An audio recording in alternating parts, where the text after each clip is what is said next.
नमस्कार. नवरात्र नवरंग चित्र 2024. सहावा रंग लाल. जास्वंद.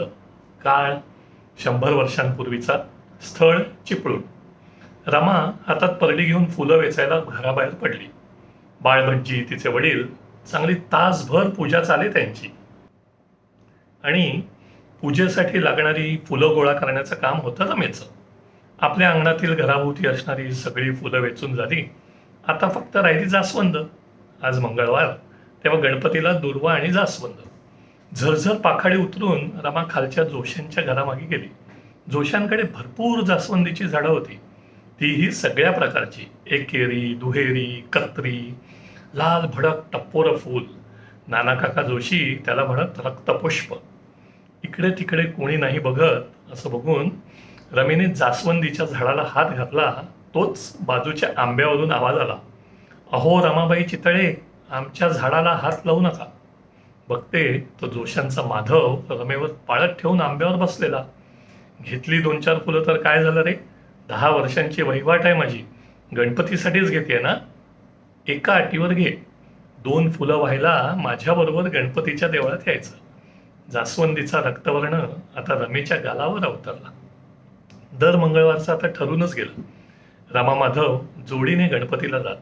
एक एक करून 21 जास्वंद वाहत. टप्पोरी जास्वंद, खरोखरीच रक्तवर्णी. गणपतीच्या काळ्या पाषाणातील मूर्तीवर ती अजूनच शोभून दिसत. आणि एका मंगळवारी माधवाने ती बातमी सांगितलीच, रमे, मी बॅरिस्टरी शिकायला इंग्लंडास जातोय. 2 वर्षात येईन परत. मात्र तो पावे तो आपल्या गणपतीला दर मंगळवारी जास्वंद वाहत जावं नेमाने.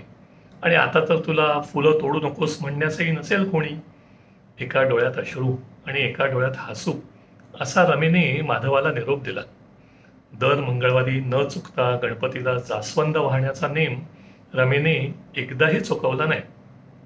एकदा का सकाळी बाळभज्जींची पूजा झाली की निघाली रमा देवळात. एका मंगळवारी मात्र अघटित घडलं. रमा जोशांच्या घरामागे गेली तर एकाही जास्वंदीवर एकही फूल नाही. काल तर भरपूर काळ्या होत्या. नानांना विचारलं तर म्हणे, काय ठाऊक कोणी नेली फुलं कुडून. रमा उदास मनाने देवळात पोचली. 2 वर्षात एकदाही असं झालं नव्हतं.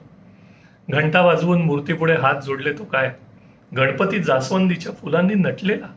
आणि गर्द लाल सोळ नेसून माधव पाठमोरा बसलेला होता, अथर्वशीरच्या पठण करत. रक्तपुष्पै सपूज्यते. रमेने साश्रू नयनांनी गणपतीला वाकून नमस्कार केला. गणपतीच्या उजव्या खांद्यावरून अलगद एक टप्पोर जास्वंदीचं फूल रमेच्या बाजूला पडलं. पुन्हा एकदा रमेच्या गोऱ्या पान गालावर जास्वंदी वर्ण अवतरला. मिजो. नवरात्र 6वी माळ 2024. आजचा बोनस क्रमांक 1, मीनाने काढलेलं चित्र, अर्थातच रक्तवर्णी जास्वंदीच्या फुलांचं. तो गडद लाल रंग, उमललेल्या रेशमी पाकळ्या, त्यातले केसर. गणपती प्रसन्न होईल नाही तर काय. बोनस क्रमांक 2, लाल रंग असलेली गाणी. संकलक माझी मैत्रीण मंगल. पुन्हा एकदा मंगल मला अक्षरशः अनेक गाणी पाठवते. इतका तिचा खजिना आहे. मी त्यातील थोडीच जोडतो इथे. बाकी तुम्ही सांगत जा. मोरया. नमस्कार.